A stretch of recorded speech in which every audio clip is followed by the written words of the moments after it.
if I could just quickly run over, what I said at the beginning there in March of '83 when we won on the 5th of March, and I got the ministry together as soon as the caucus elected. I said there'll only be two circumstances in which I will be involved in your portfolio operation. One is if you ask me, and two, if something arises within the operation of your portfolio which has a whole of government significance and concern, then, apart from that, you're on your own. And I learnt, you say, do you learn lessons of the past? I learnt from the lessons of the Whitlam period. You'd had the shambolic situation there where you could have discussion in the cabinet, and then if ministers weren't successful in cabinet, they could go back to caucus and regurgitate the whole thing. So I said to them, that's not going to happen. We'll have long cabinet meetings if necessary, very long, but you'll have every opportunity to discuss the issues. But once the decision's taken, that's it. And we never had any problem in that way. Everyone felt they had the opportunity of being involved, and then they committed to the discussion. So I think it does make sense, as I learned from the mistakes of the Whitlam period, and let me make the point in regard to the Whitlam period, there were some marvellous things done by the Whitlam government. I'm just going to the process of government. I learnt from those mistakes. I think it would make sense for our leaders now to learn from what was the most successful period of government. And Blanche, I would have thought one of those lessons too, if you look back from the period '83 onwards, some really tough decisions were taken, some painful decisions on reducing tariffs. I do recall here in Melbourne, Bob, you'll remember the campaign that was run against you on means testing the pensions, for example. I mean, there were some really tough decisions taken, and yet now they seem to look at focus groups, and if it's tough, they find a way to avoid it. Yes, one of the things that the Hawke government did was to set out to explain to the electorate when there were tough and painful decisions to be made, why they had to be made, and there would be pain now, but it would be gain in the future. And it's unfortunate truth that it took almost to the Howard years for all those gains to flow through. But at least they were explaining all the time to the electorate what's happening. And Australia became, in those years, in the 1980s, one of the economically most literate electorates in the world, if not the most economically literate. And so there was that understanding, and to that extent there was public support.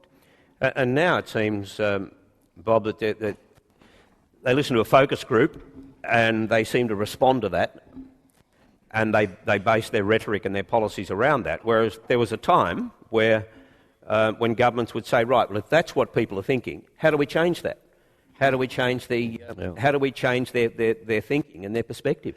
Well, the word leadership, it's pretty obvious. It means leading, not following. They are two different words. And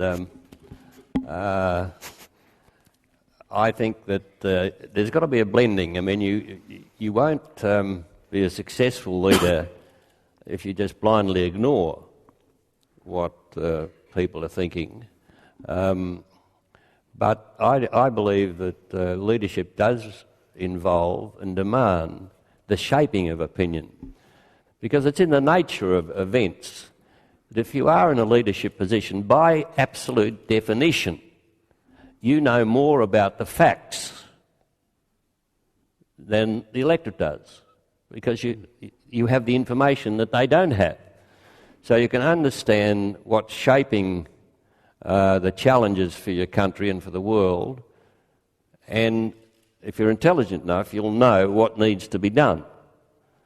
And so the task then is to communicate your knowledge, your privileged knowledge, if you like, and make it as common knowledge as you possibly can. I mean, this was the whole, as you recall, Barry, the whole foundation of our success in economic reform was the summit of April 1983. I'd promised in the election that I'd have a summit, and we brought all the representatives of all levels of government, federal, state, local government, big employers, small employers, trade unions, social welfare organisations, the churches. We brought all their representatives together. I made sure that they were given a Treasury brief which gave them all the information that was available to me as Prime Minister. I said, now, you've got all the facts. You know as much as I do. I've shared all the information with you. It's quite clear we can't go on the way we are. We've got to change. And the proof that it works is that out of that vast concourse, really, of people, I got a unanimous communique, unanimous except for one, J Hawke Peterson, which sort of tended to, if you needed any proof that we were right. But out of that unanimous communique, the people of Australia were saying, we understand and we give you a mandate. Now, that's the essence, I think, of sensible government. You can't do that with everything, but the lesson is there that you must persuade the people, not just listen to focus groups. Sure, try and find out what is concerning people. But so I'm not knocking focus groups, but don't let it be the determining factor of government. Because leadership, in the end, as I say, is leading, not following. But why did that summit work? And now, looking back, the 2020 summit was a gimmick. And this whole idea of a citizens' assembly on climate change was, it was a damp squib in the end. Yeah. I'm a bit sorry about that thing on the climate. I think the concept on climate change of getting representative groups of the people together and putting the facts before them, giving them the facts and giving every group, even including the sceptics, an opportunity of putting their view. I think that concept makes sense, but the way it was, I think, presented and reacted to just knocked it out of the water. But I don't say that the concept was foolish. Just in the course of the book, of course, you looked at campaigning a lot, Blanche, and based on those experiences, Julia Gillard in this campaign was hit with the equivalent of a Mack truck, wasn't she, in weeks 2 and 3 when the leaks and the whole concentration on Kevin Rudd just swamped the campaign. Was there a whole lot she could have done about it? I don't think she could have, really. She was fighting with one hand behind her back, at least one hand behind her back, and she had also the great disadvantage of not actually being so well known to the Australian people as Abbott was. He'd been around longer. They were more used to him in the role of leader. So she was really in a dire situation. There were probably a few things she could have done better. She certainly should have rung up Kevin Rudd when he was in hospital. I think that was a real mistake that she didn't do that. But she really fought extraordinarily valiantly, I think. She took on... she'd never stalked Rudd. She wasn't after his job. She wasn't trying to snatch his job for him. But the party came to her and said, you must take this on to save us. And knowing that it could be the absolute end of her whole career, she accepted the challenge. And I think in very difficult circumstances, well, she did as well as she could. At the point, though, that Kevin Rudd was in hospital, Bob, she probably had a fairly deep suspicion that he or somebody very close to him was responsible for those 2 weeks going off the rails. I guess there must have been that suspicion, but to her credit, she didn't... she had no proof, obviously, and to her credit, she stood by him and kept saying that he would be part of the government. But she really had an extraordinarily difficult task, and I agree with Blanche. It was brave. People say she stabbed him in the back and was grabbing for the job. The truth is that she took a hell of a risk in accepting that brief that was thrust upon her. And I give her credit for being prepared to stand up to that challenge and it's being worked out now. I mean, there's no guarantee by any means now that she's going to retain the position of Prime Minister. I think it's still possible that she can, by the way. But she was prepared to take a big risk because on the evidence available and put to her, the party was facing certain defeat if they kept on with the existing leadership. They had a chance of winning if they changed to her. And she rose to the occasion. And it was quite a contrast between that and the last time when a serving Prime Minister lost his job. Yep. On this occasion, it all happened within 24 hours. Yeah. Whereas I think the previous one was, 6 months? Oh, on and off, yeah. On and off. But as I've said now on quite a few occasions over the last 6 months or so, I'm indebted to Richo and Paul for what they did, because otherwise we couldn't have married. So I hold no ill feelings at all. Why do you say that? Why did it rely on you losing the leadership? Well, if I'd stayed Prime Minister, yes, we could not have married. No, but you were. Or could you suggest I could have? I mean, it's a degree of. But you weren't going to be Prime Minister forever. There would have come a time when. But she was not going to wait forever either, was she? Is that right? If he'd served another 3 years, that was it. Well, I've never wanted for male company, Barry. Let's put it that way. What was that? I'm glad you didn't hear. Does it require a reply? No. No. Okay. So you weren't exactly encouraging Keating at the time, though. I have no further comment on this. On the subject of Paul Keating, you sort of, in the end, you poked him with a bit of a stick in this book, didn't you? You sort of got him going again. Well, it was not my intention. No, quite seriously, it was not my intention. I really like Paul. I don't think he really likes me anymore. I don't know him terribly well, but he's a very complex and engaging character. And in the book, I really did go to his virtues, which are numerous. But unfortunately, I also went to some of his flaws, and he takes these things very deeply and and personally.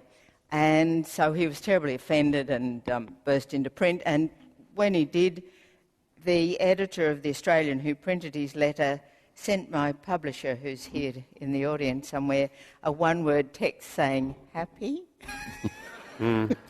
But is it disappointing for you? Because I know that over the years you've tried very hard to get the relationship on an even keel. It's important to you.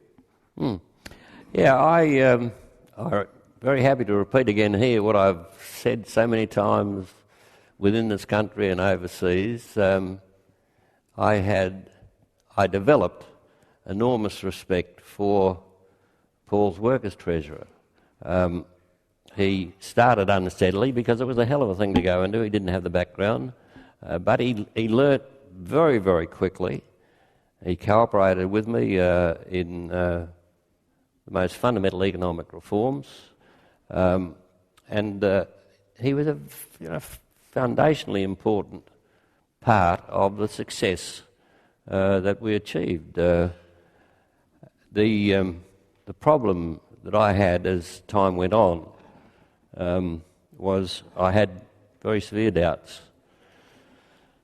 about his capacity to do the number one job, and that, of course, created problems between us. But you're right. I've tried to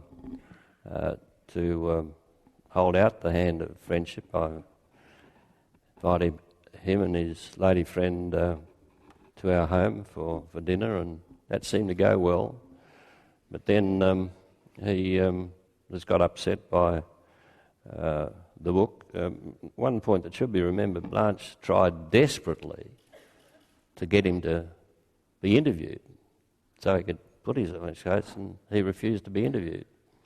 When you said you had doubts, when did those doubts start to creep in? Because I know that you had a lot of admiration for him for a long time, and because he was such a big figure in the government, a sense of entitlement was there.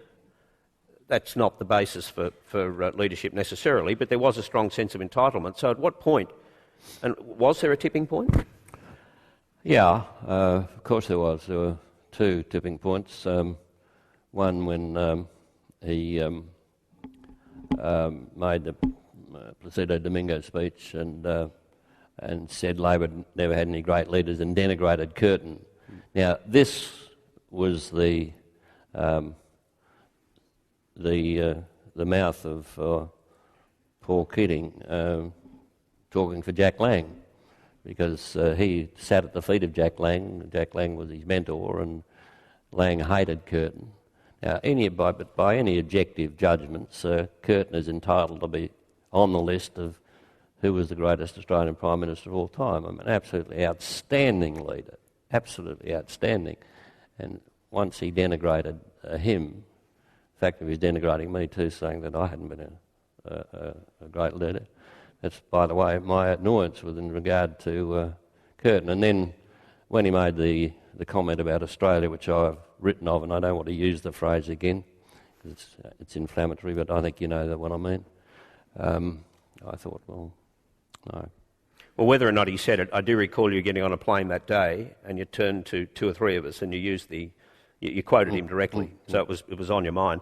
Was it also, I do recall you once or twice saying that the fact that he was still in his pyjamas at 10 o'clock in the morning on some occasions was not really conducive to somebody who was prepared to put in the hard yards as Prime Minister. Well, I don't want to go on and on about Paul. I mean, there are many more important things to talk about. But no, I don't mean that. I don't mean that nastily against Paul. I mean, but I think he's getting more share of the time than is warranted, given the range of issues that can be talked about. Yep. But he wasn't accustomed to the long hours of work that were required in the job. I mean, I worked on average 15, 16 hours a day, and that's sort of hours you had to work if you're going to do the job. We'll talk then about Bob's weaknesses rather than Paul's then, Blanche, if Oh, you can. well, as you know, Barry, he has none.